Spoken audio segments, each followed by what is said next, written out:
It's time to watch some Lovecraft. I'm not gonna lie to you, this video's been on my watch list forever. The world is indeed a comic, but the joke is mankind.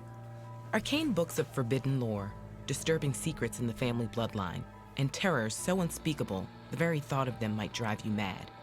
By now, these have become standard elements in many modern horror stories. But they were largely popularized by a single author, one whose name has become an adjective for the particular type of terror he inspired. Lovecraft. Born in Providence, Rhode Island in 1890, Howard Phillips Lovecraft grew up admiring the Gothic horror stories written by Edgar Allan Poe and Robert Chambers. But by the time he began writing in 1917, World War I had cast a long shadow over the arts. People had seen real horrors and were no longer frightened of fantastical folklore. Lovecraft sought to invent a new kind of terror, one that responded to the rapid scientific progress of his era. His stories often used scientific elements to lend eerie plausibility. In The Color Out of Space, a strange meteorite falls near a farmhouse, mutating the farm into a nightmarish hellscape. Others incorporated scientific methodology into their world. At the Mountains of Madness is written as a report of an Antarctic expedition that unearths things better left undiscovered. In others, mathematics themselves become a source of horror, as impossible geometric configurations wreak havoc on the minds of any who behold them. Like then-recent discoveries of subatomic particles or X-rays, the forces in Lovecraft's fiction were powerful, yet often invisible and indescribable. Rather than recognizable monsters, graphic violence. Is anybody else getting tripped out by this video? Like, I'm just watching it and I feel like I'm just being like, sucked into like a Lovecraft trance. I literally, like, if you just see me, I'm just like, oh, it's weird. Or startling shocks. The terror of Lovecraftian horror lies in what's not directly portrayed, but left instead to the dark depths of our imagination. I got some dark Lovecraft's ones. dozens of short stories, novellas, and poems often take place in the same fictional continuity, with recurring characters, locations, and mythologies. At first glance, they appear to be set within Lovecraft's contemporary New England. But beneath the surface of this seemingly similar reality lie dark masters, for whom Earth's inhabitants are mere playthings. More like primordial forces than mere deities, Lovecraft's great old ones lurk at the corners of our reality. The animation's really good in such this. as Yog-Sothoth, who froths his primal slime in nuclear chaos beyond the nethermost outposts of space and time. Or the blind idiot god Azathoth, whose destructive impulses are stalled only by the maddening beating of vile drums and the thin, monotonous whine of accursed flutes. These beings exist beyond our conceptions of reality. Their true forms as inscrutable as their motives. Lovecraft's protagonists, often I'm a child. or antiquarians, stumble onto hints of their existence. But even these indirect glimpses are enough to drive them insane.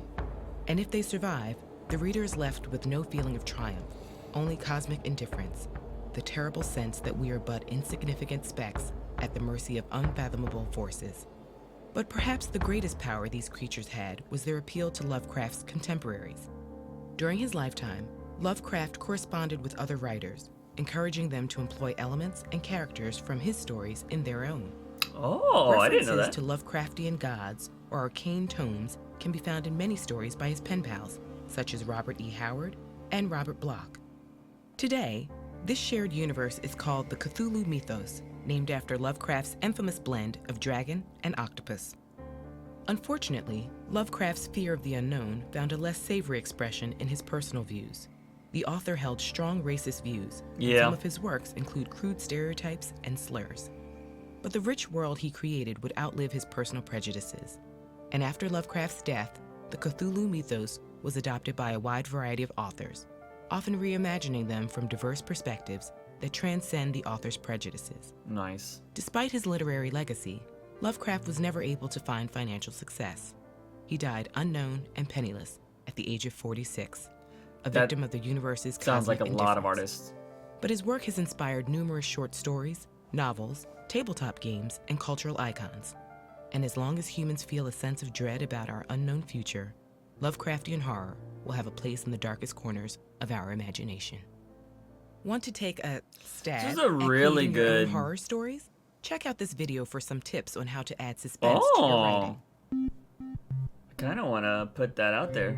What you should read from Edgar Allan Poe? What should we read? What should we watch? I kind of want to see that one. I've reacted to some Lovecraft stuff in the past, and I know a lot of people bring up like the racist stuff with him a lot. That's very unfortunate because, you know, it sucks when, I don't know, I want you to answer this question in the comment sections down below. Are you the type of person that can separate the art from the artist? I know there's people out there that cannot do that. I personally am somebody that can separate the art from the artist. I think it's kind of idiotic to say that something is terrible or wasn't great just because the person themselves who created it was terrible.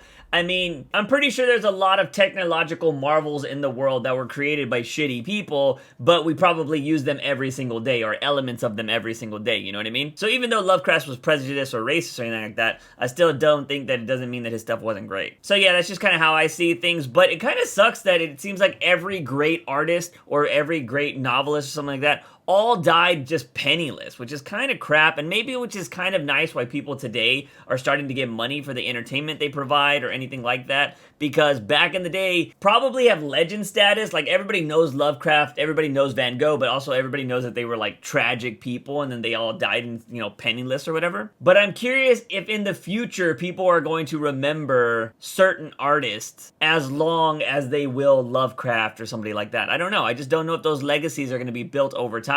Only time will tell. But anyways, ladies and gentlemen, have you hit that subscribe button here, because we're nearing 10,000 subscribers. If you guys want to see another Lovecraft reaction, I highly suggest go check out this video right here. But as always, I'm your host, JUICEBOX. Remember to wake up in the morning and ask yourself something about my daily dose of juice. See you guys next time.